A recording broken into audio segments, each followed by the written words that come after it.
Yes, we are. Oh fuck yeah, man! I love being live. Are there is that chat? Oh, we didn't change the title. This is Draw Show Part 2. Yeah, Joshua 2, Electric Boogaloo. Also, isn't it season 13? It is season 12, you are crazy. Yeah, this season 12. Yeah, even on the algorithm, season 14 algorithm, because I was also confused. Wow, these are not good guesses, y'all. It's 2024, okay? There's a 4 in the year. Why didn't you guys start in 2010 so we could see a year? Even if we did, we had 2 seasons a year, Vega. Oh, we're live. Oh, we're live. That's an internal document that only I see, okay? It's not like anyone's affected by it. All right. Welcome everybody to the booth. First episode of season 12.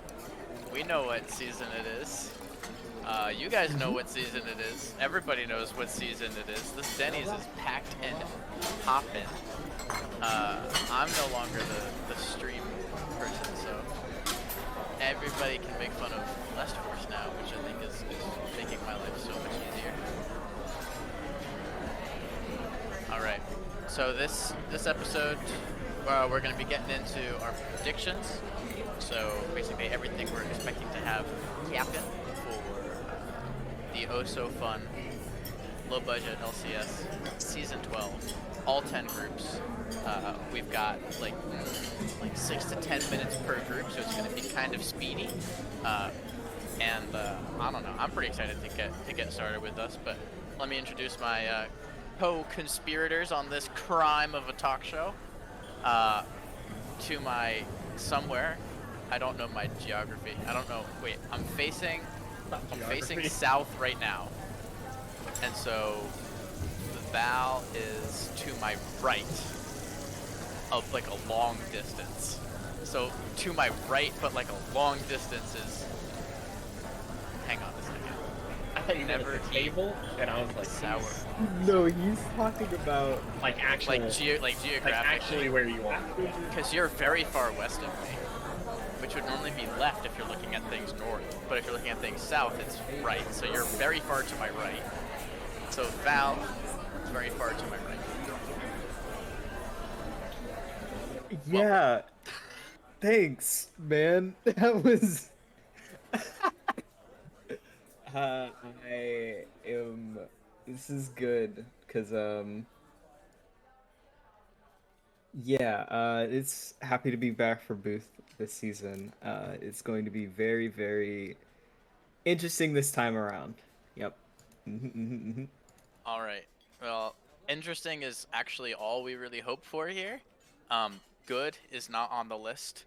Bad is not on the list. High quality analysis is not on the list. Just interesting.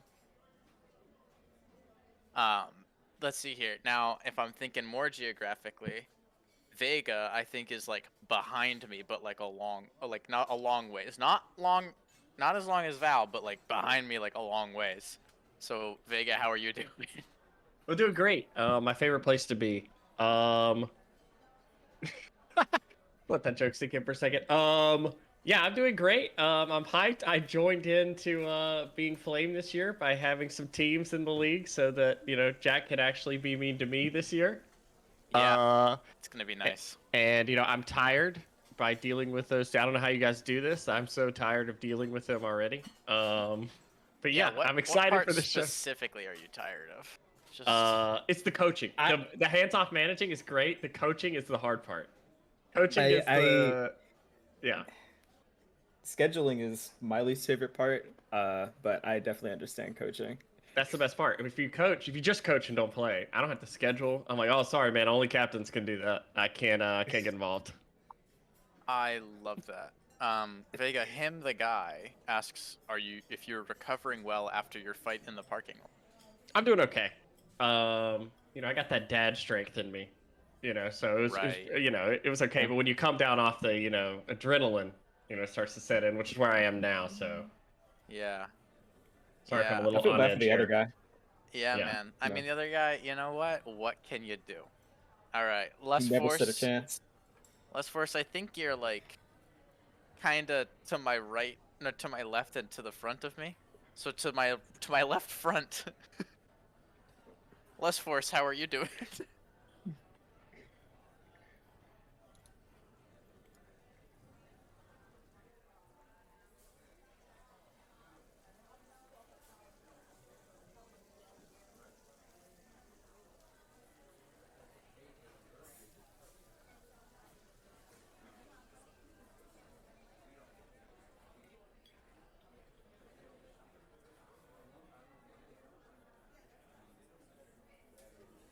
Apparently, and I hate to be the bearer of bad news, but apparently you are not audible.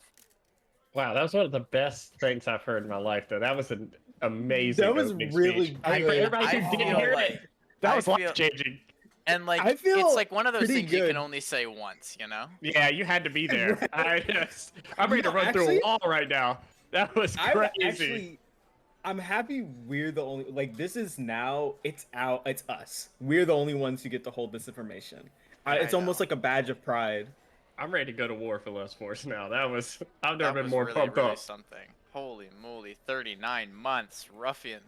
Thank you so much for continuing your subscription for the low budget LCS.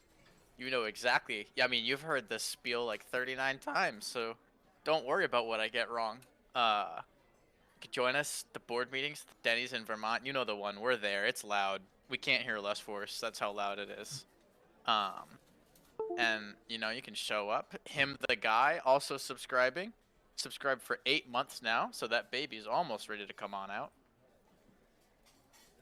Nobody, Val's nobody face. worry about what I say. Having the cams on is the hardest part because Val's reactions kill me every time we do something. Poor Val. Val has had to deal with me for so long. They're truly a trooper. I had to deal with you more recently than other times as well. The what? I'm the baby. I mean, I don't know what's confusing. It's a stream about that. baby. That's what it is. The stream baby. You don't understand. Look. I can't explain everything to you. Like that's not. That's kind of. That's You on get the you at 9 that months, point. The Twitch So- stork brings you a baby. I was gonna make a stork joke. The Twitch but stork. took it from me. Right. Oh wow. God damn it. PC Jackie boy. Thank you for No the 18 way. month subscription. That's Whoa. That's two whole babies. That's- Back to back, no less. Gosh, I mean, take a break, Irish bud. twins. Let's see here. Maybe we'll be able to hear Lust Force now.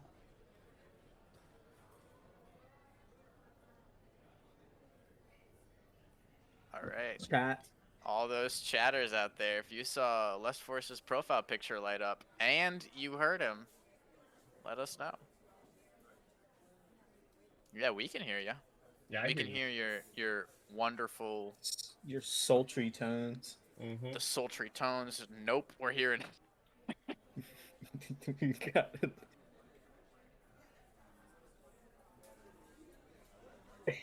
Yeah, You're yeah. right. Oh, how could you say Hmm. something so bold yet so So- problematic? I am watching. You're saying High Alert sucks? What? Oh my god. I mean, Oh my gosh. So, wow. if you go Some into hot the takes come out of settings Less Force. in Streamlabs, and you're looking at the bottom right, because I'm looking at your stream now. Can you click the gear next to your microphone? Let's get the bed. Already. And then does it bring up like a settings screen? Yeah. Can you bring those up? Oh, I don't think I have streams on my computer, so I can't fully pick it up. But there should be an option for you to boost the audio of yourself.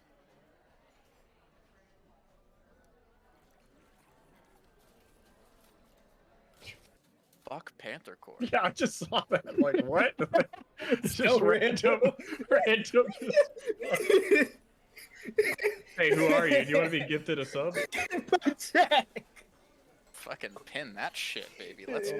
Oh, yeah, here we go. Hold on. You've earned yourself a free sub. That's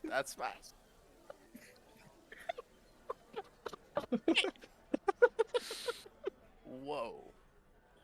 Fuck Panther Core is insane. Damn. Oh my god. Maybe that's the best way to get pinned and gifted a sub. You gotta say something crazy. Pinned and gifted a sub. You gotta say something completely out of there. Yeah. I mean, I don't even know who that person is, but they're coming into the season right, man. I like it. Yeah. In case anybody is wondering, trash talk is okay as long as you're trash talking me specifically, Jackie Boy. And if you're trash talking Panther Core, it has to be because of something that I am or I did. Except the protected class. Get cool with that quickly.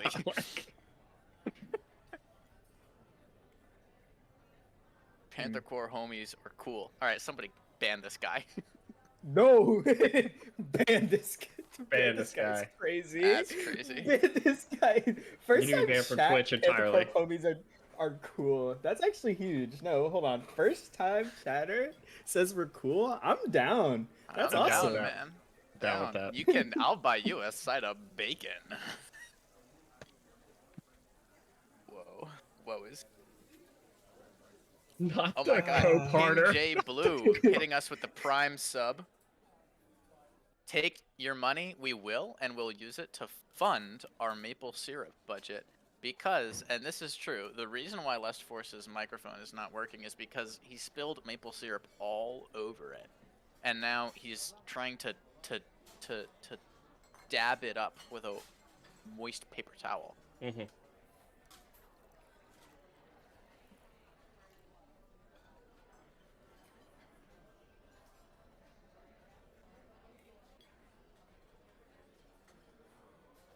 I'm down. I'm down. I'm down. Just check the audio source, and then it should give you like some kind of levels, and you can see if it's picking up your volume. Give you something to gamble on. It's the over/under for how long it takes us to hear Lest Force on stream. That's so wrong. All right. Oh Okay, my I got god! Wait, something. Pickle Hater said the exact same thing. That is actually so funny. It's beautiful. You guys well, are it linked. looks like they can Same hear me on birthday. This, I don't know. This is a disaster. Legit or subscribing with the tier 1. Thank you very much for being the latest investor in the low budget LCS. Board meetings are at the Denny's in Vermont. That's actually where we are right now. It's one of those interesting things where like we can see Lest Force, but we just can't hear him. It's odd. It seems like they can hear me now, though. Wolf03, exact same situation. 15-month subscription. That second baby, almost on out there. Home stretch, baby. Final You gotta trimester. lose. This metaphor Home sucks. stretch. And Vader used choked. Thank you so much for the gifted sub over to. Oh, what? Gurfka Fig Fig. Yes, Gurfka Fig Fig. Welcome. Thank you for being the latest investor in the low budget LCS. It's not of your own volition. Wait. Quiet. They can hear less. They're saying they can hear me, but they're saying it's quiet. And like I see in the bottom right, it's picking up now. So I don't know which mic I'm talking into, but yeah. I guess we'll wait and see if chat is actually hearing me now. Okay, yeah, and you see that slider underneath? You should be able to boost it up, and it will boost up your volume. You can hear it. Yeah. Sounds just fine. Thank you, Ruffian. Better now. Thank This you, is Luffy. Sounds good. Thank you, crazy. Zach M1203. Yeah, it sounds I'm fine. chopped liver. Sorry, Zebra. Yeah. Wait, so what happened? So apparently they're Did not Zebra hearing my actual like casting mic. They're hearing the headset. Zebra. But like we'll take what Thank we you can for get at the this constant point. subscription. They're That's- on that's- location, That first baby, so it's okay. nice and on out there. Second baby, cooking baby. Let's go. So Okay. to answer your This question is on how I was awful. doing, doing good. Totally, If it's the everyone only could thing I just said. be- Yeah, I mean, congratulations, and, you know, honestly, thank you so much for the advice you gave us before stream could hear you. It's sincerely changed my mind, my entire life. It changed the way that I will go about the rest of everything else I do. I mean, really, it was profound. Thank you. I tried really my wish the best. stream could have heard you. I want to be better for you, Less Force. You made me want to be a better person. Wow, I have no words. Literally not one. Yeah, I mean, you used all of them to give us that wonderful advice, so No frickin' sweat. All right, folks, should we get into these predictions? No. Good answer. Yeah, Nah. I think I'm all right. So the way that this is going to work is that my lovely analysts, Les Force, Valentine, and Vega, will basically be the snake oil salespeople who will sell me on their predictions, and I will make the final call. Not because my opinion is the most important, but because I am the easiest to sway for anything. I am incredibly gullible and super stupid. I know this because so many people have told me, and I believe them. So, if anybody is going to rank Panther Core as not the lowest, I'm going to be really surprised. So, you guys ready to sell me some predictions? Yeah. So ready. All right. Do my Les damnedest. Force, are you ready to bring us on into economy? Now that's a different question. I'm gonna say tentatively no, but we're gonna hold hands and just hope for the best, really. I think that's Alright. all we can do at this point. All right. Ready? All right, let's go. Fingers crossed. Oh. Shit. Look, I think it worked. looks like it worked on my screen. God, that's a weird feeling. I hate it when it does that to us. Anyway. So, looks like these are our predictions from every analyst for the economy. So, if you're in economy, or economy A, I think this is economy A. So, if you're in This is economy A, yeah. this is your league. If you're not in economy A, listen up, buttercups, because this is where the fun starts. So let's go left to right, and then after that, I'll just randomize it. So, Les Force, sell me on these predictions. Give me something juicy. Why is Serenity Control Alt Deleted your number one? I think that Serenity Control Deleted is the easiest one. They were just guaranteed to be in this spot. You know, this is a team. They went to finals last season. They kept their core star players in Kavina Tocino and Vader Choke, two MVP candidates, and I believe were certainly on the All-Star team, all-league teams last season. Then they went and added another all-league econ player in Shiny Mew Life in the support role, and from what I've heard, and you know, scrim results don't always one-to-one translate, but apparently they have been dropping few and far games in between, not even series, just games. So I think that Control Deleted is the best team in this group. I think, you know, Flash for Economy, that's an expansion project here from Flash for Damage. They look very good on paper. High Alert Hijinks, another situation where a team is expanding into other leagues.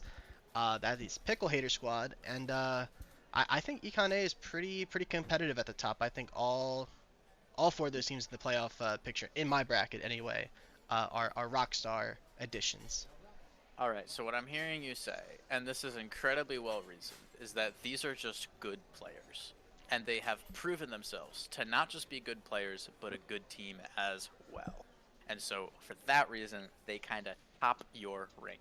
Absolutely. Valentine, how much of that do you agree with, or is your analysis totally different?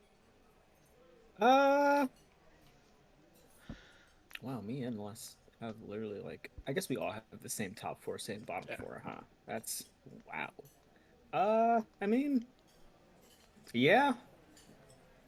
Yeah. These are all the top four especially are really good teams. I could see some movement between on my list at least. You've got Flash for Economy versus Two Town Gaming, but really those top three I think are going to be the three best teams in the league as the season goes on. And I'll say this a lot throughout my rankings. I'm very ready to be wrong, very excited to be wrong. But as it stands, I can't be wrong. No one's played a game, so I love that. You can't be wrong. Nobody's played it. See, when I say I can't be wrong, it's because I have unbridled hubris.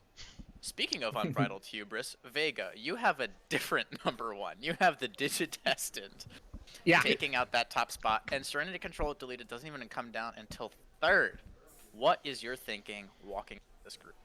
So, as we all know, I don't believe in, feelings on teams. I believe in, database analysis, which for me, the Digidestined, when I ran through the teams, Digidestined to me, starting five on paper looked extremely good. I've had the pleasure of seeing some of their scrims. They do look very put together. But the real tipping point for me, so when you're looking at the roster sheet and you look at the captain's Discord for Digidestined, you'll notice that Okay. their name is Vega, which for me, if there's a toss up between the top four and I just have to pick something to put one team over the other, having the same name as me is a real good way to get to number one. Wow, yeah. I mean, it's like they bought your appeal with that. But yeah, and as a counseling and clinical psychologist, I really love the part that you said about how much feelings suck. Totally agree. I hate them. Mm-hmm. They're the least favorite part of my job. That's a joke. Like, To be really clear. Damn. So, for you, it's not necessarily all about it feels good because we know that these people are good. We know that they play well together. You're like, nah.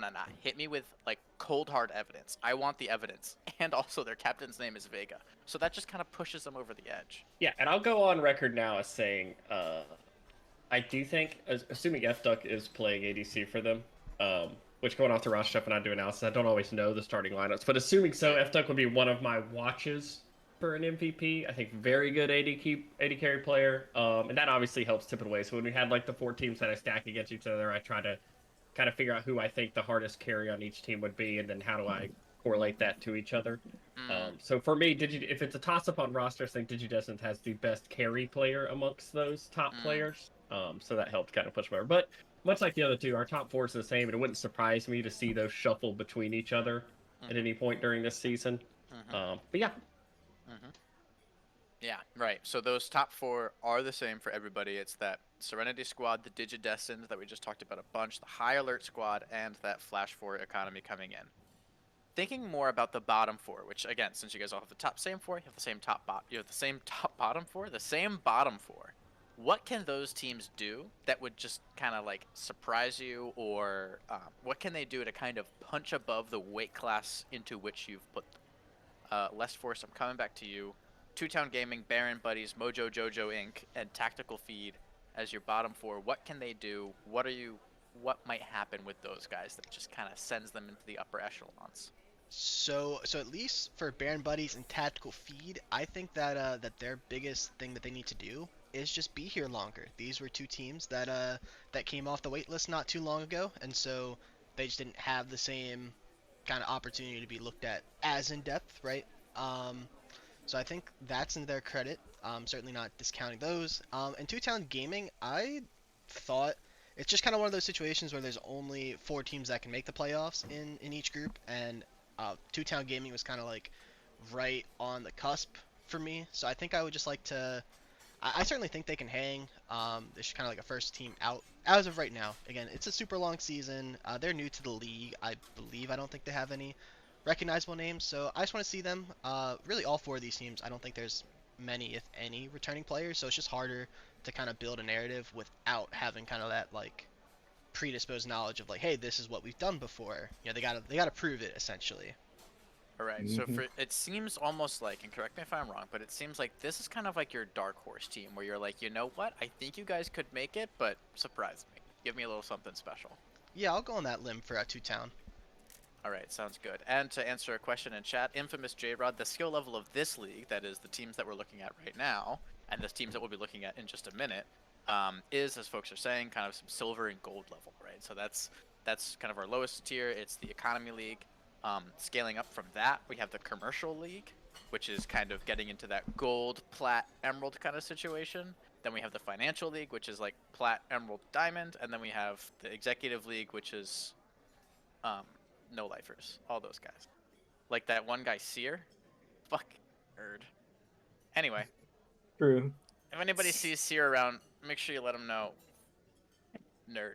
Anyway, so for Less Force, that Dark Horse team is Two Town Gaming right now, and it seems like Two Town Gaming is like the sub gatekeeper. Like, it's not the gatekeeper, it's not keeping things out, but it's like it's about to bust into the gate. It's the gate buster. I don't know how I feel about that term, but I'm gonna run with it anyway. I rock with I it. like it. Trademark So, Gatebuster.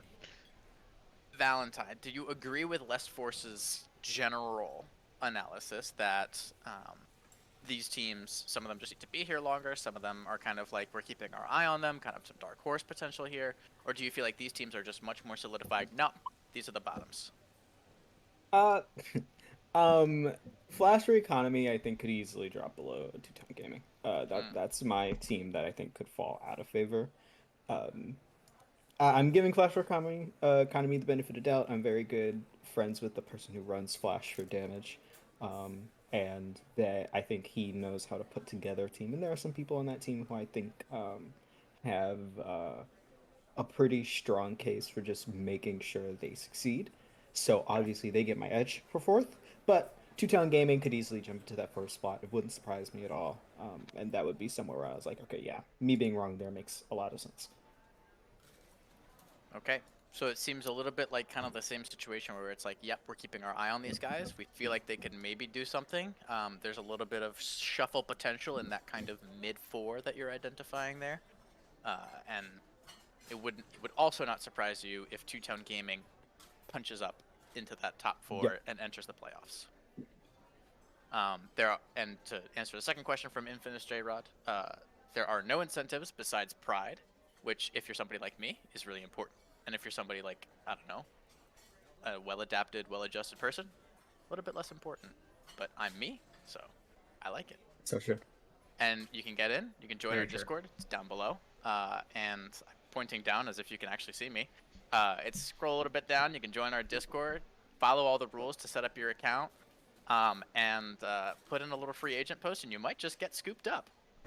Who knows? Maybe it'll be by Panther Corps, and then you can lose in finals like always. You didn't have to mention that part. Oh Is it my one of those? gosh. If Is- I is it- say is it it- first, Yeah, if he I didn't, say someone it else was first, going to. None of you guys can. Yeah. So- Right, I was gonna say yeah. No. That's what I was thinking. Is like if you shoot yourself, so no one else can shoot you. I guess, but like I'm a new wow. person. Exactly. I'm not making fun of Exactly. Jack this year. I'm not We'll You're see a how long new that person. lasts. until he Right. provokes me. Yeah, I. But Okay, Panther okay, Corps, okay. I'm PC Ojai Vega.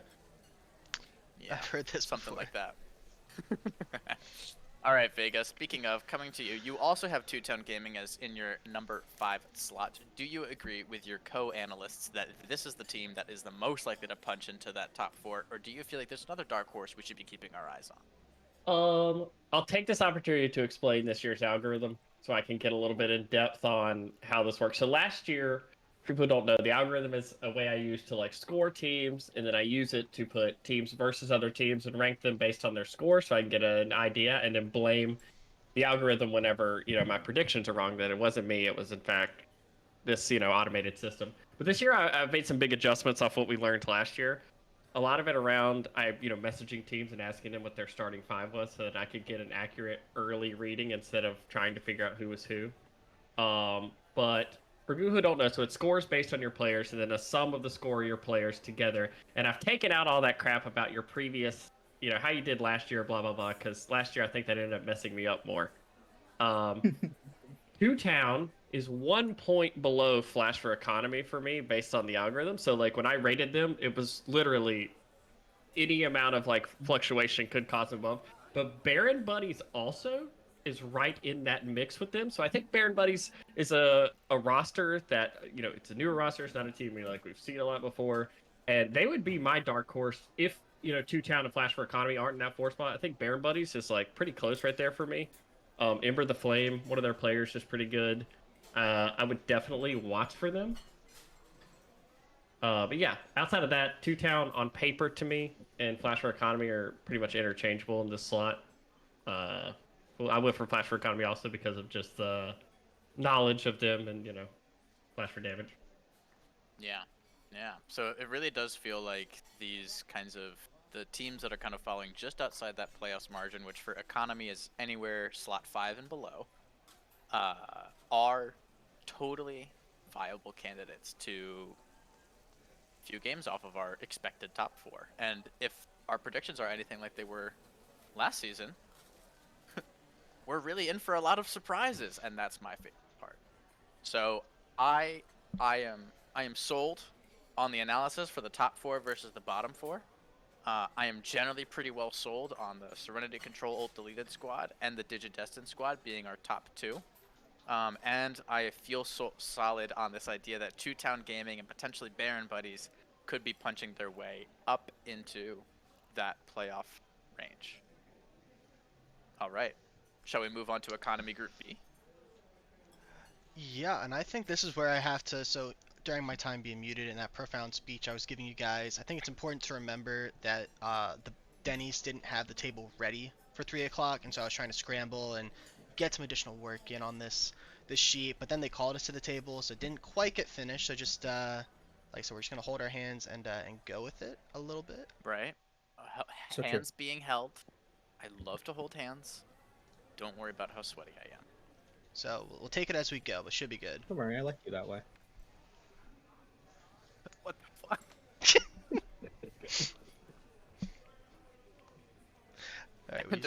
Alrighty. Please get us over to Economy Group B. Alright, Economy Group B. We are here. I am excited. This is one of the ones with one of the admin teams, isn't it? Yes. That's So his predictions don't look biased. first. Yeah, The his teams you don't guys look have biased used at all. unanimously. Really bad. Don't look biased Slotted at at all. the top. Unanimously first place. Yeah, this doesn't look bad at all. Full of admins. I can't speak for Nothing you guys, can but I do go get paid. wrong. They wrote the script. What do you expect? Of course, we think they're going to win. All right, right. Of course. So, I'm gonna shake it up a little bit. Valentine, tell me about Drox's deputies, which on your list is spelled Drox's Ideaptes. So, Ooh. All right.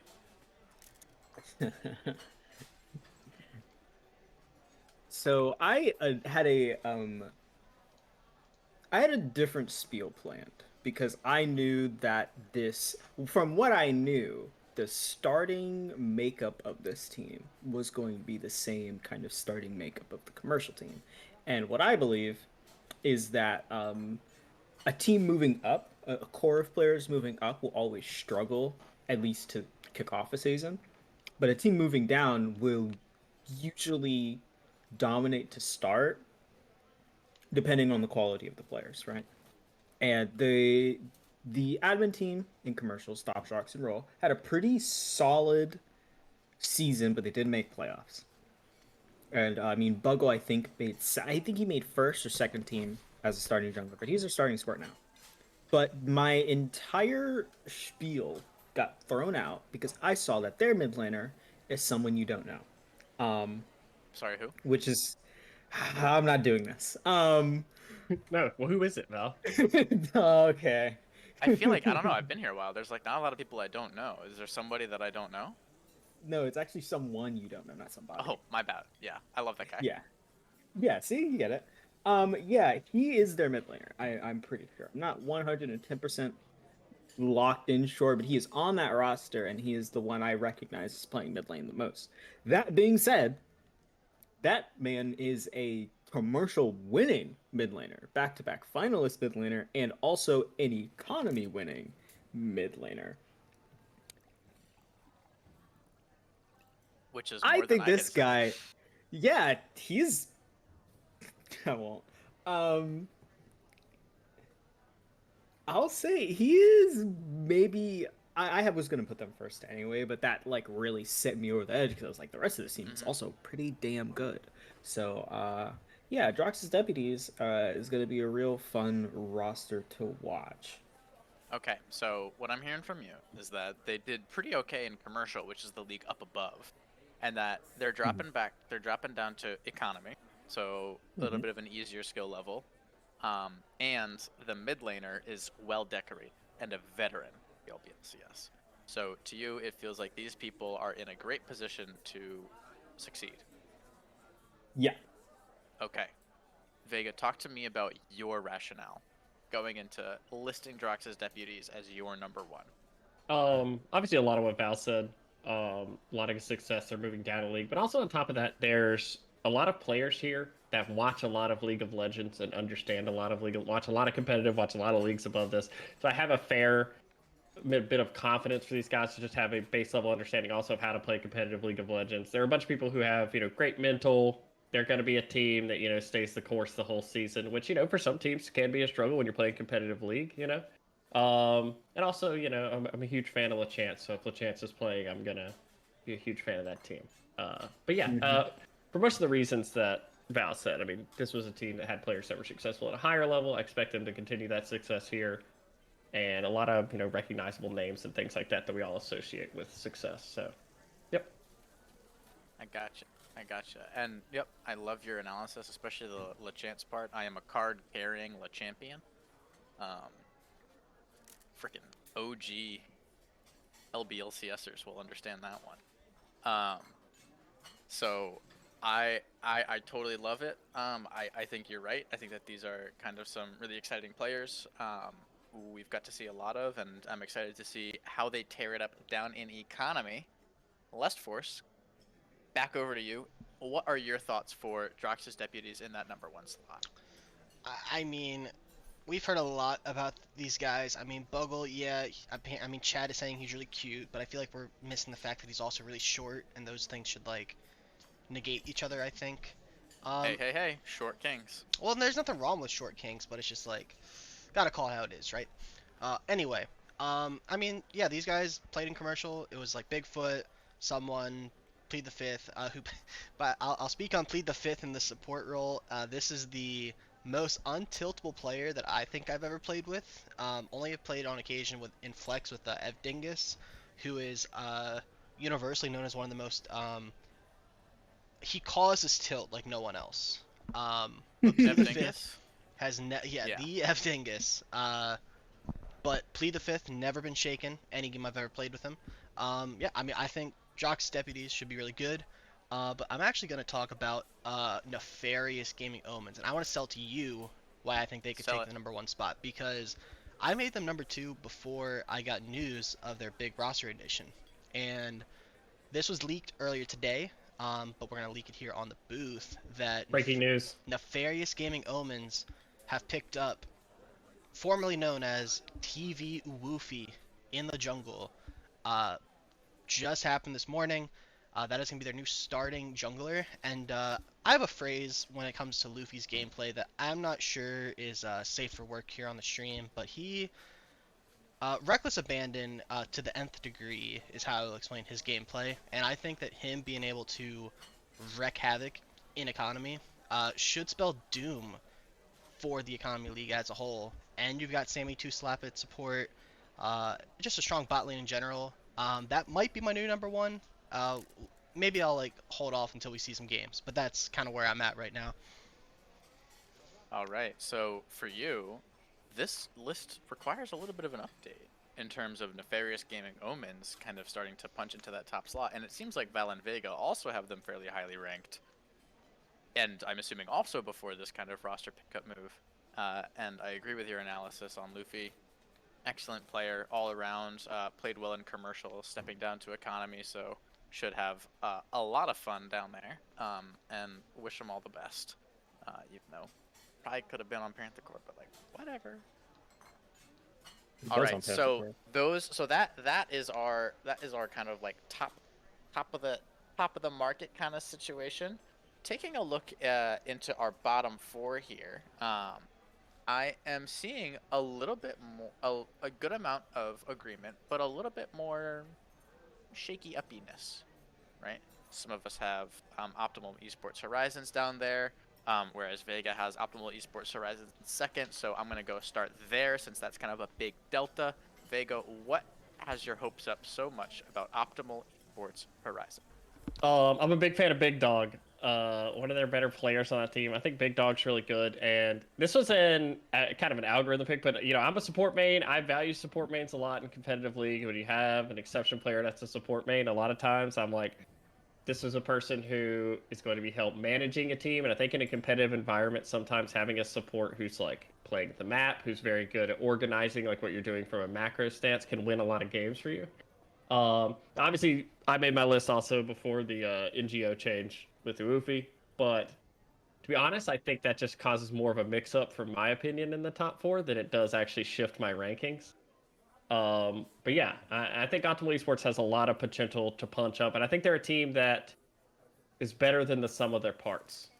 Would be the way I would explain it. Okay, they're the Gestalt team in your opinion. Mm-hmm. Lust Force and Valentine. What makes you guys feel like these people, maybe they have some of the sauce, but not enough sauce? Put them on the sauce champions list up in the top 2. I guess I can go because What? I'm in the middle. I'll just say that from what I understand with Optimal Esports, I believe this team did play last season, or at least a big part of the core under the Jinyu Force, who kind of had a season they'd probably like to bounce back from.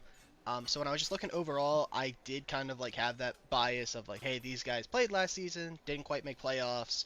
So I'm gonna be like a little bit more like trepidatious. I really liked that top 3, but of that next group, Optimal Esports was kind of like the okay, I feel comfortable putting these guys here, and then I'll like play it safe and see if they like break into that. But they definitely could, be it towards the top of this group, in my opinion. All right, so for you, it's like, yeah, maybe, but just still a little bit unproven. Some of the core players were on a team last season that maybe they'd like to kind of start kind of punching up a little bit further, but a little more reticent to kind of give them that extra edge.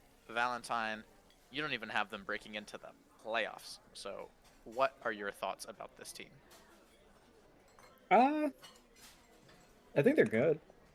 Um, But not playoff. I think they're not playoff good. I do think the top 4 teams are better by like a very, but I do think in the same situation as Two Town, they can sneak into that kind of that top 4 over kicking squids if it happens. They also have the player formerly known as Big Shot Larry, who was maybe one of my favorite players in season 10 of Economy. Um, but yeah, Big Dog is like a really, really good ADC. I think was a solid ADC, has been a really solid ADC for them in the last 2 or so seasons. And I'm impressed to see if that kind of consistently good performance follows into this season, which I hope it does, obviously. I'm just interested to see if the rest of the team is going to be able to just match and push into playoffs. All right, so I'm hearing a lot of the same stuff kind of across the board. So to summarize Economy Group B, we've got Drox's Deputies and Nefarious Gaming Omens kind of being our strong contenders here. Drox's Deputies, strong roster overall, someone you don't know in the mid lane, very exciting. Nefarious Gaming Omens have this huge roster pickup that could really kind of supercharge their ability, or not. Guess we'll see. And we've got Optimal Esports Horizons as kind of like our shaky uppy team, right? So kind of could go anywhere, could happen, could break into the playoffs. Let's keep it moving right along and be mindful of time into our commercial league. So commercial group A. Now there are 4 groups in commercial. This is A. A is the first group. B will be the second group. And stay tuned for groups 2 and 3. The pattern, will it stay the same? So commercial group A. I'm getting myself confused. That was immediate. Commercial group A. I think this is the first time where we have a disagreement for all 3 of us for a first team, and this is where Vega joins my shit list. Vega, justify yourself. Look, I That was told you you were immediate. gonna love and hate some of my predictions. Okay, we'll start with hate. But listen, GG. This is where I'm gonna do for the first time on the show. I'm gonna hit the algorithm says button and say, this. I mean, to be fair, I will say that I think it's Soccer Eagle. When I read the name, it's really hard for me because there's a lot of letters that don't look like they should come after each other. Yeah, Soccer Eagle, I do think is a very good player, and there's a lot of players on this roster that, from a pure points value, look really solid on paper. And it's a good example of where when the algorithm looks at a team, it's like, well, on paper, all the players on this team should be rated fairly highly. And assuming that they play together well, this team has an extremely high ceiling. So I didn't want to change this because on some of them I was like, I don't really feel this way. I made some adjustments. This is one where I wanted to give GG their due of like the algorithm thinks you're going to be the best, so I'm going to run with it and just trust in the numbers. All right. You didn't say anything about Panther Corps Sentinels though. So Well, like, what's they, Panther Corps, Dodging my it's tough for me question. because every time I pick Panther Corps, they just never make finals. So I got to stop, picking them highly. I mean, it's not that I don't think they can. It's just that, how long can I keep picking them to be the best team if they're, if I know they're not going to be. That's Honestly, crazy. I don't even think it's a player problem. I think it's just like an organizational Top down. a top-down issue with the org. Oh, Like, my apologies. That's so true. My fault. They do make finals. They just lose finals. So technically, they should maybe be top 2, because they would make it. I'm pretty sure I've actually lost 4 finals. Which is respectable because lots of people never even go to the finals. Right. I love It's that positive reframe. Yeah, I mean it's like going to the Super. I mean, I'm a Panthers fan. We've been to the Super Bowl twice and we've never won. You know what? No one cares. You're a Panthers fan. That's different. I don't think that applies as much. Panther fan, Panthers core fans. It's pretty much the same experience. So true. That is an insult, and you know it's an insult. Why would you say that? All right, It's an insult Valentine. to Panthers fans. All right, Valentine. You have Panther Corps Sentinels as your number 1. What has got your goat so much about this team that you're slamming them into that number 1 spot? I mean, it's the same season 11 team, but I think they're in an easier group. I mean, it's pretty. Honestly, I think it's pretty simple actually. They have the same guys. They have one of two. I think they had one of two players who broke the all TV first team with Boggs. Who was it? Boggs? I'm pretty sure it was Boggs. I'm gonna say it was Boggs. With Boggs, who was just like a goddamn machine gun of if you don't put this man far behind enough, he will turn into an issue as the game goes on, and I've scrimmed them. He's a scary guy. Always Boggs, yeah. Always Boggs. And I mean, the rest of the team is consistent and does their thing. It's just, so I have no issue. I look at the rest of the teams here and I'm like pretty damn confident that they'll not only be able to hold their own, but do well. They did quite well in the group with TV last season. I think they finished second or third. I think they were second for most of the season. I know that much, and then finished third. So now, and I think they'll just kind of keep on keeping on. Yeah. I think they absolutely will. I think that you're right. I totally agree with you. Boggs is an absolute machine, and has definitely put up some pretty crazy. Oh my god. Offer of promotion of our channel, viewers, followers, views, chatbots, etc. Wait, From True Fatty X. True. That's a good name. Oh my god. Thank you, And Zelius. this is a huge opportunity for us, right? I mean, we'd be crazy. Can't turn it down. Anyway. So that we heard from Vega about his number 1. We heard from Val about their number 1. Lest Force, talk to us about the Naughty Dogs. Yeah, so I think this is like a 1-2, or like a 1A, 1B type situation. I won't talk about the Sentinels because you guys did a great job. They're away from TVA. It's looking good. But Naughty Dogs, I think, have a couple of the best players potentially in this group overall. Looking at Blue Moon Jelly, more than held his own in Financial last season, went to finals the season before in Commercial. Really, really good mid lane player. And then, oh hey, it's Ty at the jungle spot. I think very, very good commercial level player. Was briefly, I think at one point, Naughty was trying to run a Financial team. Ended up coming back down to Commercial. And then you've got the best AD carry in all of Commercial, Linoleum. Famous Jinx mid lane player. So I think this roster is really, really, really good. That's where I have Naughty Dogs, and I also want to try and sell you a little bit on Dogs That Bark. This Give is it a to me. team they played last season, and they were like kind of in that like fringe playoff picture. I don't remember because they came off the wait list. I don't remember if it was before the season or like early on and they already had some losses. But their 80 carry Whale Lord was potentially the most impressive player that I watched in commercial. Like maybe like under the radar type of player because you didn't really hear his name, didn't have a lot of credibility, but the Ezreal performances I remember, just the overall damage per minute. That dude's a monster. I think he's starting at 80 carry again when I was looking at their roster sheet. Perfect. So I think the Dogs that Bark can certainly punch up, but they kind of there's a lot of legacy in front of them, so that's why they slid into the 4th spot. But don't sleep on them. All right. Well, I'm getting some insider information that there is a certain bot lane that gave Whale Lord the business. So we'll stay tuned to see what happens with that matchup. Um, but I like your analysis. I love getting sold on teams. That's actually why I'm here today. My whole thing is getting sold on teams. People talking about how this is a therapy session for me. It's not. This is about me giving into my thing, which is getting sold on teams. And I'm living my life large right now. Keeping us moving right along, just to be mindful of everybody's time. Let's move into commercial group B, where Jack, I'm sorry. Jack, I forgot. we have some things happening. Okay, it's not me. Okay. Yeah, it's up to you. You're good. Oh, I forgot Okay, to. okay. Wait a Yeah. second. No, I remembered So- it. I remembered it.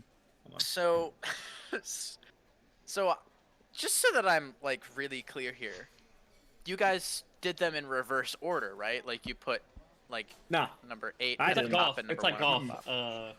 The no, lower not mine. score is better. Right. Nope. Right. Huh. Okay. not mine. So, I guess I'll get over it. Les Forrest, you're the one who doesn't have flash for damage rated super highly here. So, tell us about that prediction. You're breaking from Valentine and Vega's rules. You don't even have. Oh, they are making playoffs. I can totally. Are they? Yes, they're 4th for me. They're 4th. They're making playoffs. So they're making playoffs. Tell us about flash for damage. What do you think is holding them back from those top spots? So this is just like one of those things where again like knowing like the legacy in the LBLCS, they've been in commercial a couple seasons now. They're like developing, kind of like they're keeping the same core largely. I believe it's like Sombra and Little Deer, very frightening. So they're kind of like scaling up, and I have them here making the playoffs, but it's just one of those things where like again you've played in commercial before, and so I just need to like I need to see those steps to move forward before I'm willing to like put them at the top, kind of like Vega and Val. And I guess I'll just quickly mention with Subhuman Resources, they're a new team. I did watch them play in a scrim against the High Alert Henchmen last week, and that's a team that I know has been kind of, and we'll get to that in Group C, but they've been kind of doing really well in scrims. But Subhuman Resources actually kind of gave them the business in a couple of the games. One of the games they were like super far up, they did end up losing. But overall, like they kind of impressed me, and so kind of as that like new face on the block. Maybe it's the shiny new toy.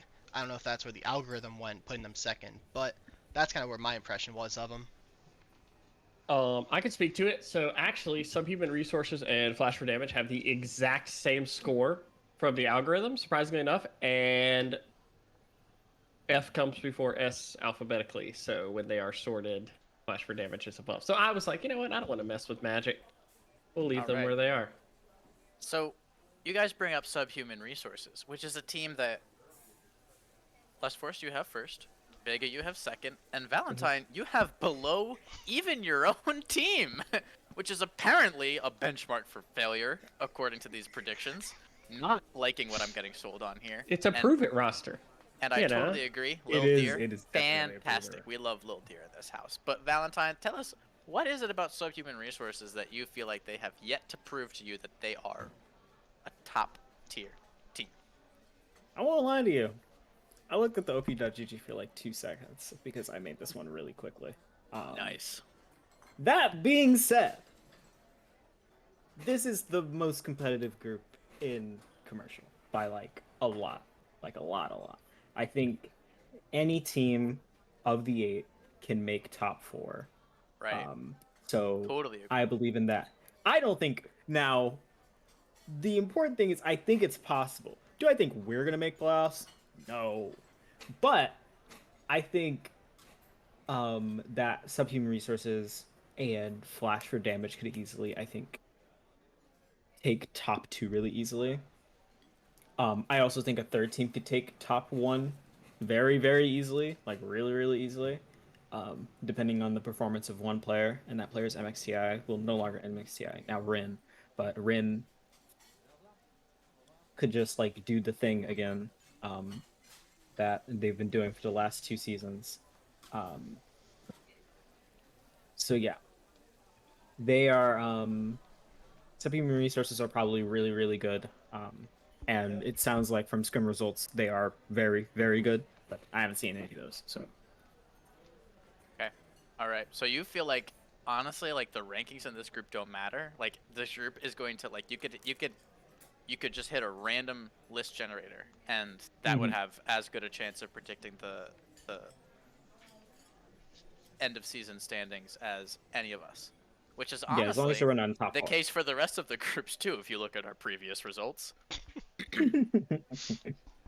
So I love this. I love it when there is a super competitive league. I love it when teams are ranked first, teams are ranked last. The same teams are ranked in all sorts of different categories as both a top, a mid, and a bottom tier team. I'm super excited to see how this thing shakes out. I'm super excited to hear the insider scoop from our lovely Panther Corps aces on exactly what the heck is going on in this group. So everybody can stick tuned for that. When you see commercial group B getting streamed, tune on in. You might just be really surprised as to what you see. Speaking of C, let's move on down to commercial group C, keeping us moving right along. That was my best segue yet, which is That not was Well really done. good. That was really good. So, moving on to commercial group C. This is where we have some mainstays. We've got Cuddly League guys, we've got Team Backflip, we've got High Alert, we've got Detroit versus Everybody, which is one of my favorite team names. Which is what probably would have been the Superb Owl today, but unfort for that. That's the extent of my sports knowledge. Please don't ask me any more questions. So, Vega's getting called a criminal. It's probably because of his high alert henchman rating. And Team Backflip, they're going hard at Vega right now.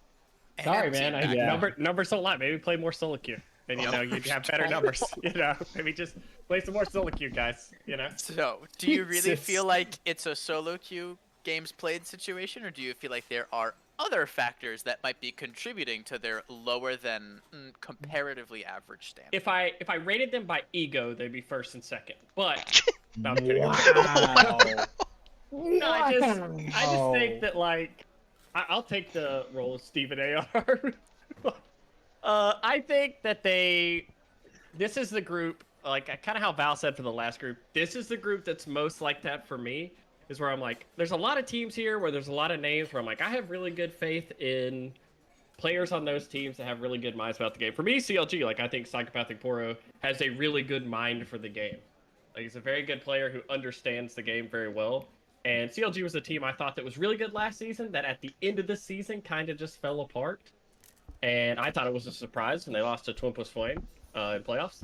But I had them high. But for me, this is I have Detroit versus Everybody as my least team, or the Algo spit them out as least. And I still think that's a team that potentially could be in playoffs. Like, it would not surprise me to see that team make a run. I think this will be the most interesting commercial group. At least for me, it's the closest in number percentage. But I will say this. The algorithm put CLG as the third highest team overall in commercial. Wow. And the other two teams are both in commercial group D. Okay, so we'll get really excited to scoop on into that one. Yeah. For that, there's a chat here from Ismavy. I heard Thady benches 225 dates. There's other words, but I don't think they matter to the meaning of the sentence. Dates, to my knowledge, are a pretty small fruit, so I feel like 225 dates, like that's not I think that there's much supposed to be a weight. comma there. I don't know. Pretty small fruit, though. I'm a fan of that. Moving on. So, Lest Force and Valentine, you guys have teams Backflip and High Alert Henchmen as your numbers 1 and 2. What is it that you feel like contributes both from their ego to their gameplay? I'll let Val go first. Go ahead, Val.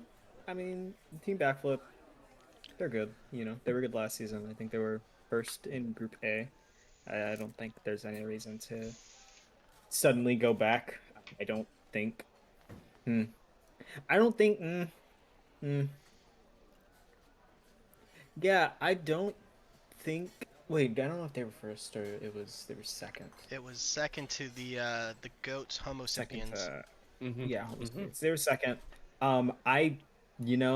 This may be a controversial statement, but I don't think any of these teams are as good as Homo sapiens or Homo sapiens were last season. Um, I think there are some definitely really good teams, um, but I don't think any of them are. I think Hylert Hitchman will have to surprise me, and I'm willing to be surprised. Same for Cuddly Lee guys, but yeah, Team Backflip, scary team. There, I've heard, there have been stories of their preparation floating about, and I think that can really bite, considering that what between Hylert Hitchman, Cuddly Lee guys, and Detroit versus everybody, they those teams have information out them. They have probably a few different votes. I think all those teams made playoffs except for DVE. Um, so yeah, I think Team Backflip is going to hold that spot. And High Alert Henchmen are getting my benefit because they're a High Alert team, so they can't be that bad probably. And they've got some really solid players from last season, like him. It's Knox, who was a farm demon, and that boy Truth, who was also very, very solid. Those three alone. Wait, where's that boy Truth? The top lane. Huh? That boy Truth is top for the henchmen. Interesting. Yeah. So yeah, I'm interested. All right, I added a little bit of some labels here, so hopefully we should see those popping up sometime soon for the leagues, just to keep everybody straight. We're currently talking about Commercial Group C. So I'm hearing that this is going to be that, like, this feels like it's like the group of like the returners. Like, it feels like it's a group of a bunch of people who did a lot of really good stuff in Commercial last season, coming back trying to do stuff in Commercial this season, and I guess we're gonna see how that goes. Do I have all that right? Yeah. Yeah, I think that sounds good. Yeah. Alrighty. Well, speaking of all right, let's move on to Commercial Group D. No, which that one didn't work as well. Vega, I heard I heard that this one's pretty all right. They've got the top 2 teams in Commercial. Tell us about these top 2 teams. My assumption is it's Monkeys Revenge and TV Avalanche, unless you've done something really fun. Yeah, it's actually no, I didn't do anything really fun. It is in order. Monkey's Revenge is a great example of like a team that has a lot of really good like solo queue players on it, and a lot of players I think that at the very least mechanically have a really good understanding of the game. Usually the algorithm does a really good job of rating teams based on potential, assuming the 5 players work well together, right? So it's rating you on essentially your individual ability to play the game, and then assuming that you all play the game well together. In my mind, if you were to separate the algorithm for me, TVA would be my like Caster's prediction number 1, probably number 1 in Commercial. I'm a huge fan of TVA. I really liked the way they played last year. I thought that they were a team that was, in my opinion, played correct League of Legends. League of Legends. Okay. Yeah, from a coaching perspective, very very good. I think these 2 teams probably will be teams that we see deep in the playoffs later in the year, and we'll be fighting each other for the top spot in this group the whole year. All right, so you feel like this is the exciting matchup. Yeah. As far as below that, there's a pretty big, not to say anything Italy there, but there is like these 2 teams are far above most everybody else in their group as far as I'm concerned. Right. So you guys, and it seems like Les Force agrees with you, but the person who does not agree with you is Valentine, who has TV Avalanche as their number 4 spot. Valentine, talk to us. What are you seeing about TV Avalanche that the rest of us just clearly aren't? Sell it to me. To me, it feels wrong to call them TVA because this is not Team Volatility Arcana. This team is mostly Avalanche. This team is mostly Avalanche. I'm not sure of their starting lineup, but Full Metal, Agabajif, Crease, and Wolfenshade are all from Avalanche, and then Bald Goose is from Volatility, and I think a few more of their players, which still makes a really good. You're taking basically the two best teams, two three best teams in the two best teams in, or I don't remember what seed Avalanche was, but two of the best teams in Group C and kind of just mashing them together. Um, and you get Avalanche. Good team. I don't think they're better than Italy or Monkey's Revenge, which is just, if I am remembering correctly, is like an altered, buffed version of Homo Sapiens, which I mean is a huge win because that team was very good. So I'm like Monkey's Revenge is getting my second spot, and Team Italy has the same ideology as my team does this season. So it would be rude of me to look at a team that's gonna do what my team's probably gonna do, but is better at the game than us to rate them lower. I have to support other teams doing absolutely wacky shit. Okay. I totally agree with you. I like teams that do wacky shit. Like teams that allow me to be a member of their roster. Less 4 years. Tell us about your rankings. Are you having the same thoughts about Monkey's Revenge and TV Avalanche as are your co-analysts? Do you feel like there are things that we should know about these teams from an insider perspective? Talk to us about your reading of this. Yeah, so Val said that Group B was the hardest in their opinion. Vega said Group C was the hardest in their opinion. I think Group D is like far and away the hardest. Like I think those top 4 teams would be like top 2 in any group. I think that this group is super loaded. Obviously, I think last season we as the booth failed the Homo Sapiens, failing to talk enough about their 8-0 regular season, their dominance, and so now they're back for revenge, and I think that we need to be better. That's a call to action for us. I think they're going to be really good again. Obviously, as mentioned in chat, the TV Avalanche, we basically bought out the best of the best of the former Avalanche team, added the Bald Goose in the mid lane. I think it's going to be a really good team. Crease is going top, so that's going to be a little bit of a different wrinkle, and then Full Metal down at support. I think they'll be really good, and we haven't really talked a lot about Suboptimal. This is a team that I was also super high on last season. I think they were the 15 seed, actually upset Homo Sapiens in the first round of the playoffs. They kind of got out of that gauntlet of Group B, and I think they're pretty much running the same roster, like Feisty and Dreamy and Sog the Rat. I think they should be pretty darn good as well. So to me, this is a tough group to kind of like punch into, and unfortunately, teams like Nebraska Esports, Team Ionia, it's like you're really gonna have to like prove it, because like there's a lot of known entities above them. So it's just like, not saying that they can't. It's just like you gotta do it, especially because in commercial you've only got you play everyone in your group once. That's like 6 series, so like every series just kind of like matters that little bit more. And I mean, Nebraska Esports, like, that can't be right. Like, nobody lives in Nebraska. That doesn't make any sense to me. I'm not Speaking making of any things that don't make a whole states. lot of sense to me, let's take a look at these Financial A rankings. And the reason that they don't make a lot of sense to me is because PCH isn't unanimously number 1, and everyone else is like, I don't know, somewhere. Hey, I put you in, your playoffs. Got me on the podium finish. So yeah, Vega, like, what do you want from Vega, me? tell me about what is so awesome about the Panther Corps Highlanders, and then we'll honestly just move on because nobody else's opinion matters. I'm higher than Vega did. I know. Oh, I can read. I believe in Panther Corps Highlanders' insane ability to make it to the playoffs. I believe that as a team, they almost more than any other team will make the playoff.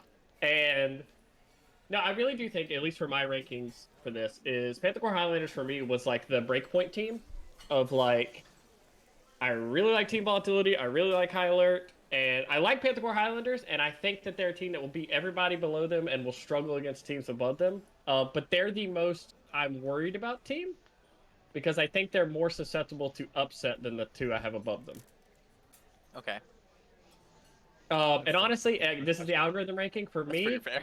I'm just gonna go on statement, and he's gonna flame me a lot. But I would personally have High Alert lower on this ranking than second. I don't think High Alert and Team Volatility are quite on the same level right now. Yeah, I agree. Yeah.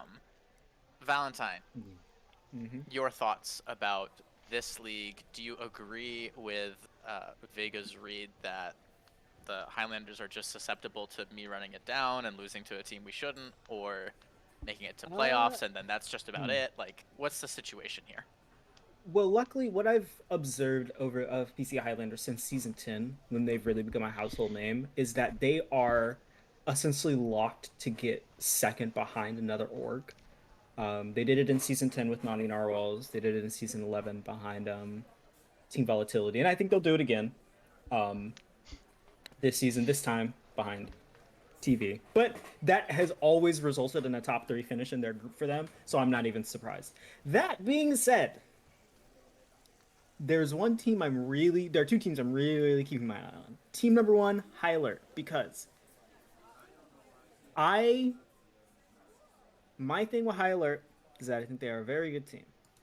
I think you've got a core of players who are confident in themselves and their ability to kind of match up and play against new teams, right? That being said, their team, when they won commercial in season 10, very good team, upset run, they ran the table, right? Next season, they ended up losing to S&C and didn't look as strong as I thought they would have, right? I don't think they were third or fourth in their group.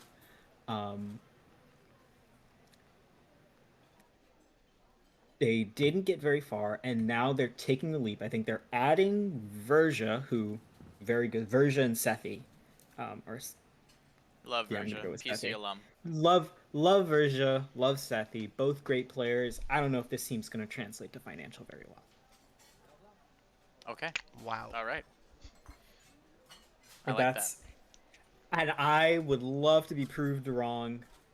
I think they are very, very, very capable of upsetting me, making me look stupid and wrong.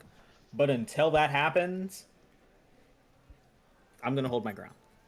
And I have a similar spiel about buttermilk lifestyle, but like not the exact same. It's just that like I think they're really good players will have to like leapfrog like even like what is the highest expectation of them, and both High Alert and Buttermilk will probably be fighting for a playoff spot against Cirques. And I don't know what the fuck's going on with that team. And I'm excited as a fan to find out, but because I'm rooting for another team in that group, I'm not very excited to see what shenanigans they'll be whipping out against anyone. Well, I can't wait to see what shenanigans they'll whip out against us. Speaking of things being whipped out against me, Lust Force, talk to me about your That's crazy. financial group A. It's a crazy segue. Yeah. Wow! Someone's gonna have to go clip that. I just love the Less Force. I just want to give a quick shout out for putting Buttermilk Lifestyle one ranking above Panther Core in your rankings. I mean, you heard it from the egg rubber. You're gonna curdle us. Milky Sports. Man, thing? I'm ready to squeeze some udders this season. I did not make that saying. They're creating it on their own. Alright, so things have gone so off the rails in the last 30 seconds on. I gotta. Yeah, so I think this is the first group that we've gotten to where there is a consensus number one, and it does happen to be myself. So like I don't want to sit here and like shill or just like Oh. boost my own ego, but But you're obviously, doing so anyway. well, it's just like the facts, right? And like snake oil salesman, Oh like my god. so BYOB last season really good in financial. Unfortunately, we choked in the playoffs to Team Fried Chicken, and so basically what happened, a couple players dropped down. They actually went to go play with their own team in Italy, and we brought back Zodiac into the mid lane, which is his natural position. We got Ev Dingus off the bench back in the 80 carry role, which is just the biggest wild card imaginable. And then Hollow, who, if you were following commercial last season, kind of was running the top lane in a positive way, not the negative connotation. We've been scrimming a lot. Actually, before groups were drawn, we happened to scrim, I think, 4 of the Group A teams and 1 of the Group B, or 2 of the Group Bs, and like we're doing really well. I think Group A is like where I'm most confident in my rankings, and I do feel like money moves should be really good this season. But again, I don't want to like have it just be like myself patting myself on the back. So like if Vega and Val want to like jump in, that'd be cool too. Yeah. I mean, No, Go ahead. that's fine. You don't need all of that. I will say, my placing of team volatility money moves at 1 is like if BYOB was in this group last season, I would have them like confidently here number 1. I wouldn't even consider putting anyone else. But I did kind of just I slotted them at number 1 to start my ranking. That being said, they lost Breadwater, who even was that guy? that guy kind of dunked you, man. I hate to be the bearer of bad news. I really do. I hate to be that guy, but it's the simple fact of the matter. Wow. That being said, the rest of this team, I'm excited to see Zodiac play mid because the last time we saw Zodiac play mid was with the Rat Kingdom, and he had a great season, I think. No, yeah, he was a mid laner. Or was it Zodiac Memer Sticks? I don't remember. Yeah, Zodiac mid and Memer 680 carry. Where Yeah, you Memer curse him 680, with yes, the PowerPoint. yes. Yeah. Yeah, I remember now. Right. I have two questions for the team. How well is Hollow going to transition from commercial to financial? I will assume probably well. Dominated, like if you dominate commercial, you're probably gonna have a good chance to dominate like at least hold your ground. Maybe not dominate financial, but hold your ground in financial. But it is still a decent jump, I think. The level I think goes up a decent amount. And for Epdingus,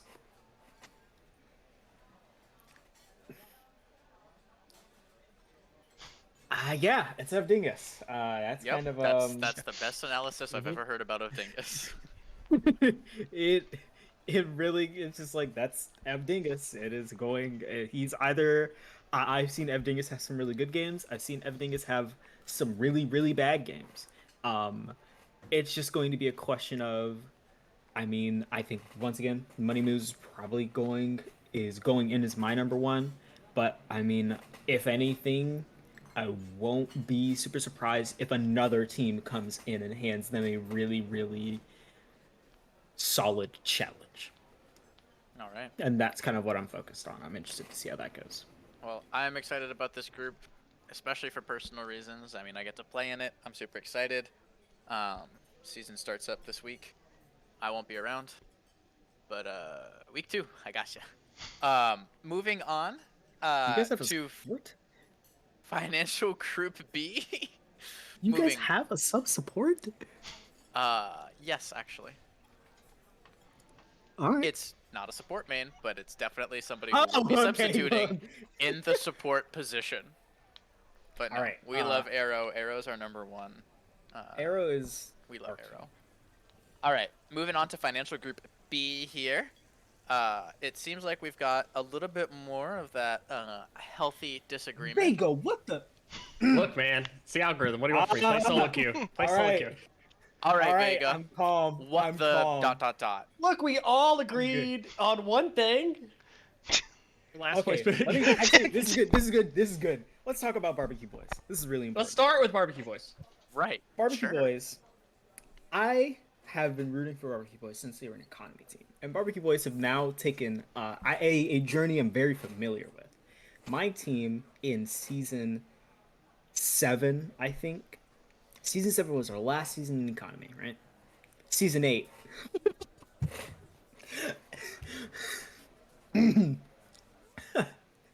um, right. Right. Barbecue Boys have now taken the leap.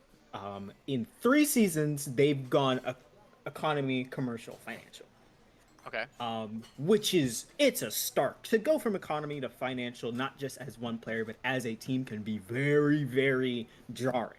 Because you can go from being like, oh, I can just play Scion and do anything I want in the top lane, to I haven't touched my wave in 15 minutes.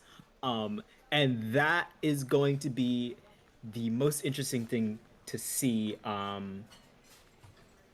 how it goes. That is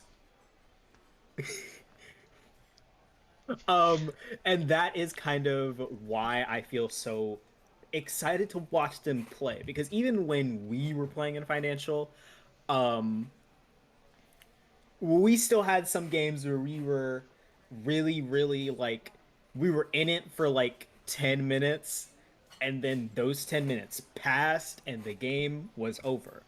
I think it happened against Highlanders. It definitely happened against BYOB. It happened twice with Howdy Chef. It's the worst. Um, but the moments I'm most excited for that team are for when they like get it done. When they win those games, I will be ecstatic for them. I'll be screaming their name from the standings. But Les, I've got to ask you about Project Volatility, because I'm very curious about this team.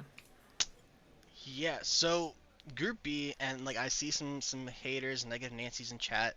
This is like the Mm-hmm. hardest group. Well, a financial is the hardest group or like league because 4 out of 10 teams make playoffs, so not even half Yeah, compared to the other leagues. So it's not important even to note half. that like in my opinion, this is like that top 6. It's a little criminal that 2 of those teams have to miss playoffs, but it's just a really hard group. Um, Circling back to Project Volatility specifically, obviously team within the Team Volatility org. Obviously, they don't have the T in front of them this time, but this is kind of the like Team Volatility staple players. You've got a camp at support, youngster Joey in the jungle, D Brownie 2 making his return to the starting lineup, longtime LBLCS player, and Mm-hmm. Turtle in the bot lane. So that synergy from TV Arcana going to continue in financial. And then I don't know if I can say, I think it's just Deranged now. Deranged in the top lane. Um, Yeah, deranged. this is it's Is a that good. who Oh, I God. think it is? They are a new entity, I believe. Okay. Mm-hmm. Oh yeah, because the other one is on Italy now, right? Yes, yes. Okay, yeah. Um, Okay, noted. so they're a good team, and we've scribbed against them a couple times.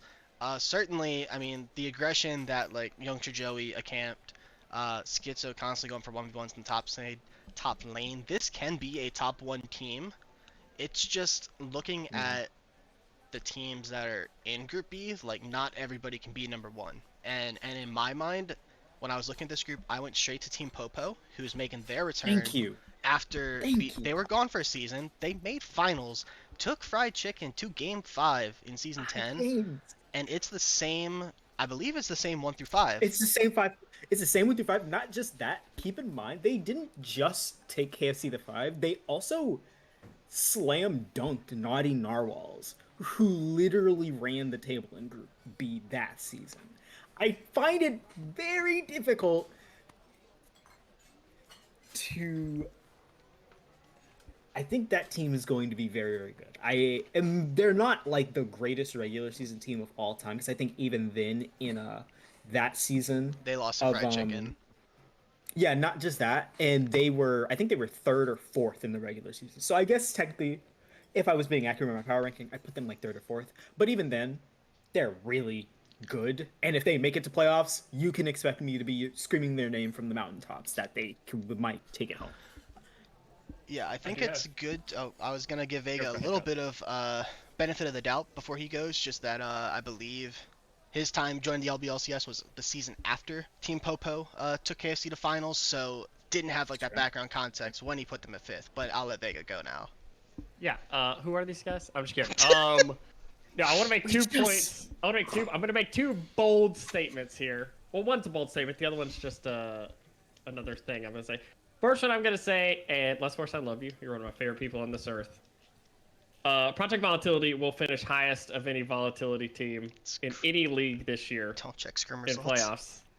playoffs. I believe they're going to get it together based on zero information that I have. But I think it's more exciting to make these big proclamations. And if they don't, I'll do at least part of the Hot Ones challenge on stream before finals for financial. Second one is I really think that Velocity is a team that the sum is better than the parts. They're a team that I know from other leagues from way back when. These guys have been playing together for like 5 or 6 years with pretty much the same roster. And I think that team will probably punch up. I didn't rate them extremely high, but I do believe that it's a little bit deceptive. I would expect them probably to finish above what their ranking is. But yeah, my goal this year is to make as many bets as possible. So yeah, I'm putting it out there. Now I know you'll say, Vega, you just said on the last group that you thought the other team Volatility was one of the best teams. So like, yeah, I did, but you know. Look, I've had no problem with you like saying that we're both like the best teams in financial. Like why would I be upset with that? It's like you said you we're can't number both one. Be. Well, no, but you said like in the groups like we're each number one, and like I love you for that. So like, I mean, true. Will I be upset if I don't win financial? I can live vicariously through Project Volatility if they win. So it's good. It's good. That's gonna be me and Highlanders. Well, that's gonna be me and That's Sentinels. gonna be in me and Aces. Oh. I think you're both in trouble. Yep. Yeah. Yeah. If I'm relying on you, and you're relying on me, then who's flying the plane? We can't both be co-pilots. Speaking of flying the plane, let's zoom on up into the stratosphere of the ELO ladder with the Executive League Group A. You didn't think that one was going to be a good one, did you? But it was. So, moving into Executive. Thanks. You're welcome, guys. Wow. Okay, I thought Vega. So hard about that. This is gonna be boring for us because. No, Vega. Why is Naughty Boys third? I think. Was it last year I had Naughty Boys the highest and they betrayed me? Yep.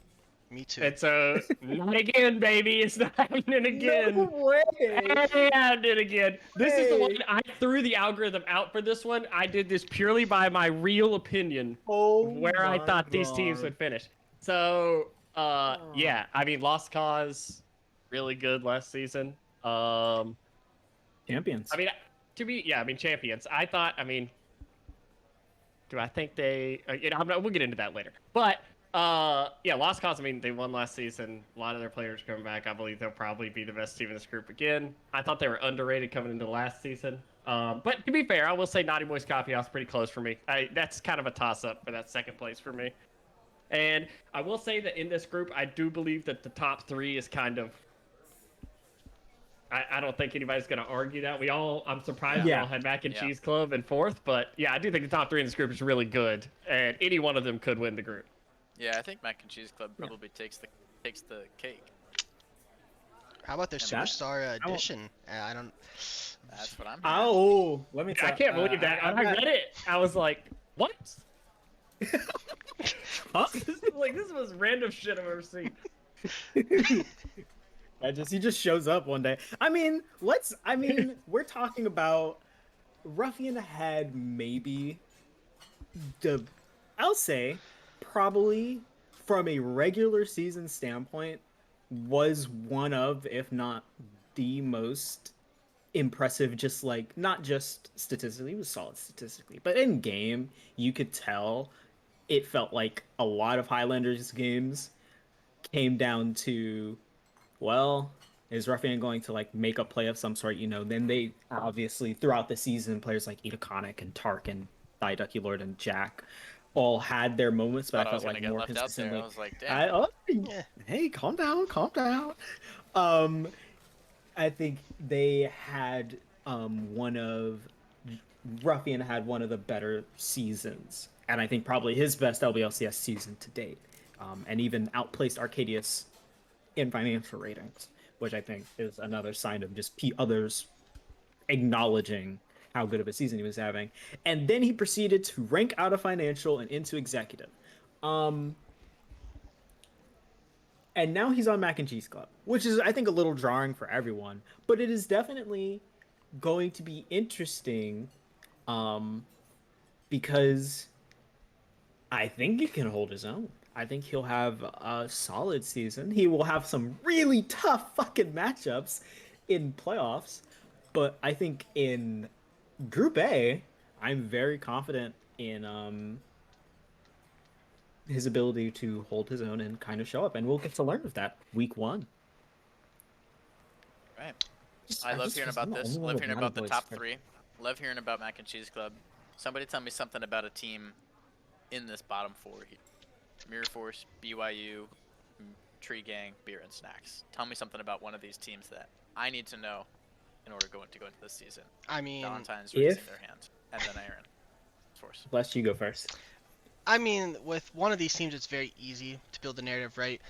Tree Gang will go as far as Snow Prisoner takes them, right? This is a team that is ride or die with Snow Prisoner. Every season, whether it's financial, I think they've been in commercial before.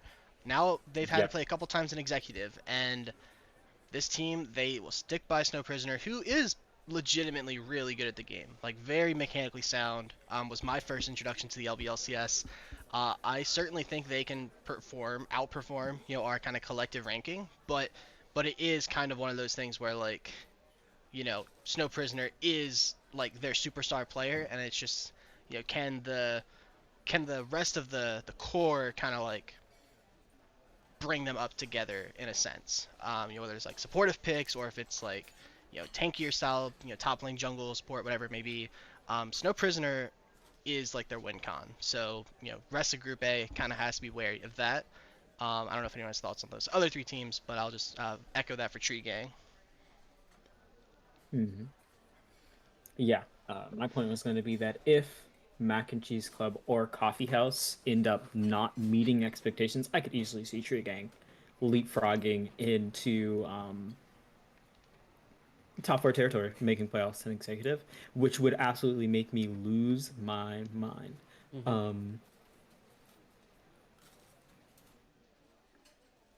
That being said, I do think Team BYU or BYU Team Royal and Mirror Force also will need to kind of show up and be like, we can take a top 4 spot from one of these teams. And maybe Mac and Cheese Club will also like not be top, but I think they will be. I think it'll be very. No way they aren't. Right? It'd be messed up. Surely. Can't possibly happen. Right. Love hearing about it. Tree Gang mainstays of the LBLCS. We love Tree Gang in this house. Now let's close this bad boy out by discussing Executive Group B. Wait, hold on. Vega has something for me. No. I'm just making a PP symbol for Pass Prime, baby. Number 1. Oh, Pass Prime. Oh, okay. Yeah, so Pass Prime. Yeah, the team that lost round 1 of playoffs. Last year was a fluke, baby. Pass Prime this year. Yep, just a warm-up. Okay, you're gonna say fluke, and then he reveals it, and everyone has Pass Prime number 1. That's not important. That's not important.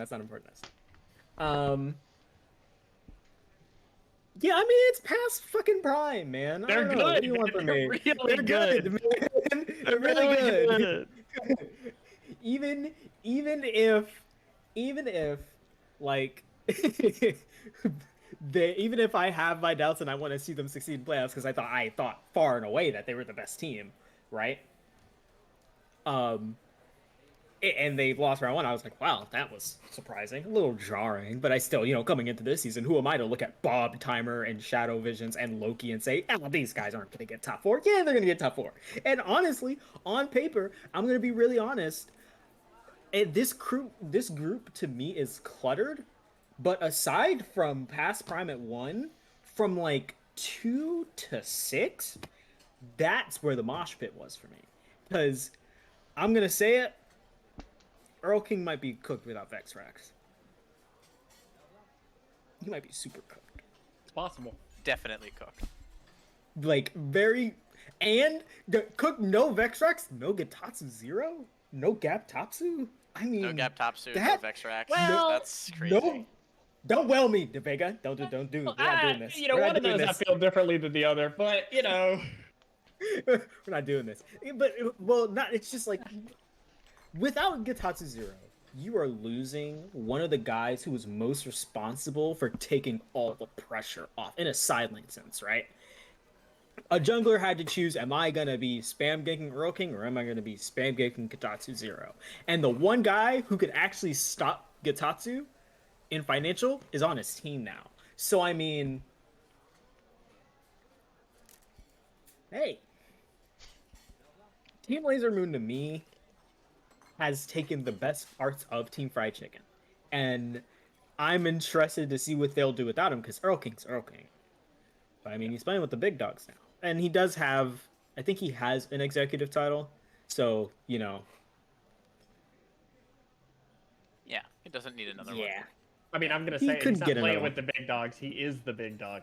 Okay, that's true. Speaking of big dog, he's not trapped in here with them. They're trapped in there with him. Okay, like. Also, I could have sworn, isn't their team is just a big dog? Or am I tripping? It may be. I mean, yeah, but there's 5 players. Yeah, there's more than one big dog. So even in this context, I think big dogs is permissible. I'm surprised you guys don't have them making playoffs, but I guess you guys don't have the lore. Yeah, it's there. From what I understand, they're like a very like kind of, if you think of like the if like NBA terms, they're like the ABA champion type players. When the league first started, they were the champions, and then they're playing against like librarians. Yeah, like plumbers. Like I think LeChance was playing an executive. So like I mean, it's just like playing against like airplane mechanics. I can't.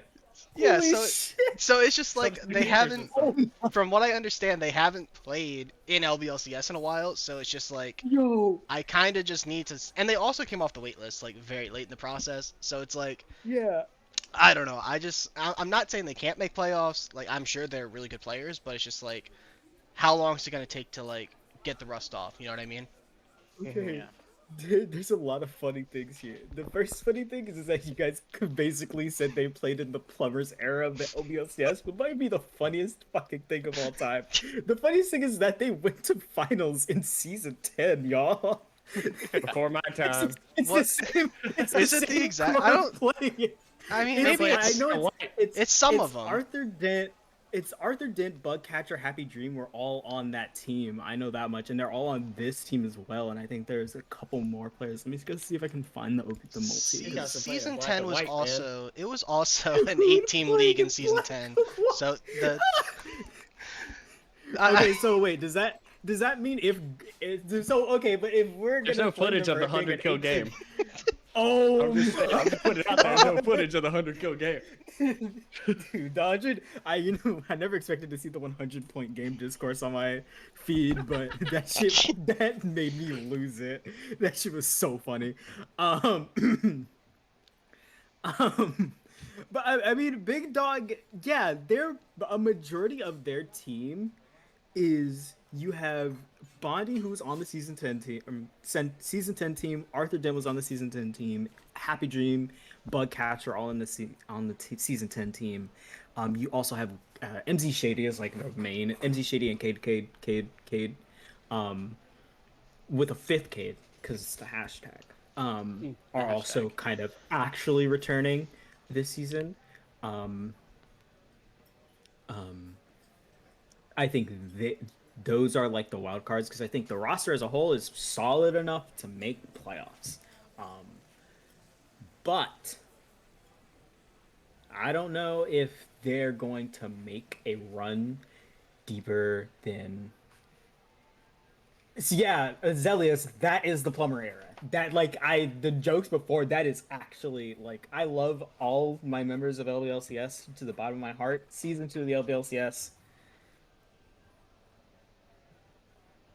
But what about Panther Corps? Panther Corps? Well, I mean, we haven't won a title in any era of LBLCS, so I don't know if we can even do anything about that.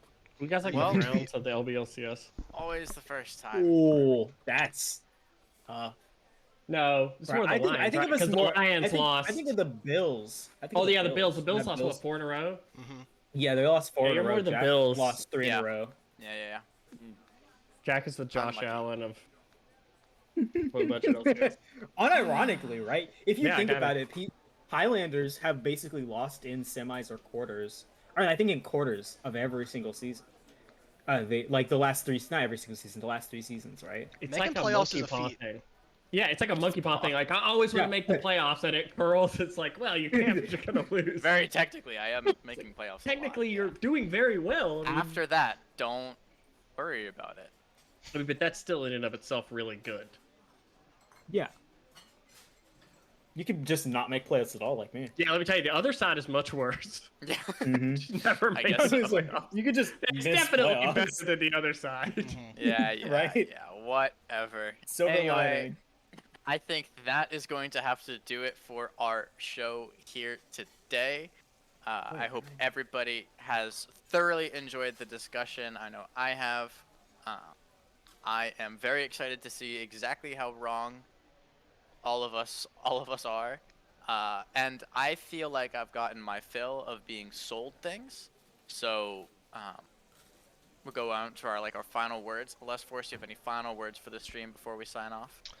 I'm looking forward to PC Jackie Boy and the Panther Corps Highlanders proving the haters wrong, as they will come in first in not only Financial Group A, but all of Financial this season. They're going to break the Buffalo Bills curse. Yep, that's exactly right. That's my favorite thing. Vega, good luck topping that. Go ahead.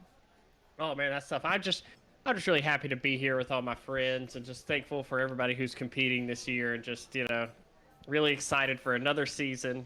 Being able to cast and stream this year, all the wonderful games with all these wonderful people. But winning too. Winning's important too. So I hope Jack does well this season. Aw, shucks. Valentine, anything else you'd like to say?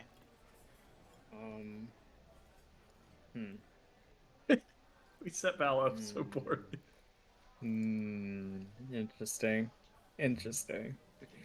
I'm once again, as like Vega said, I'm excited to be back here. I'm excited to play another season of LBLCS. I'm excited to not be in Financial.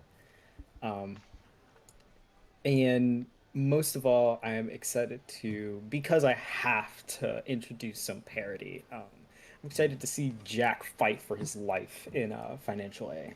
Now because he that will is need maybe to. the most accurate analysis we have gotten all stream. Everybody, thank you so much for joining us for this first episode of The Booth. We can't wait to be right back at you guys discussing the way that these predictions are shaking out and the way that the matches are looking for all of us. So from all of us here at The Booth, thank you very much for joining us. Tip your servers, stack your plates, and clean up, for the love of God, that maple syrup.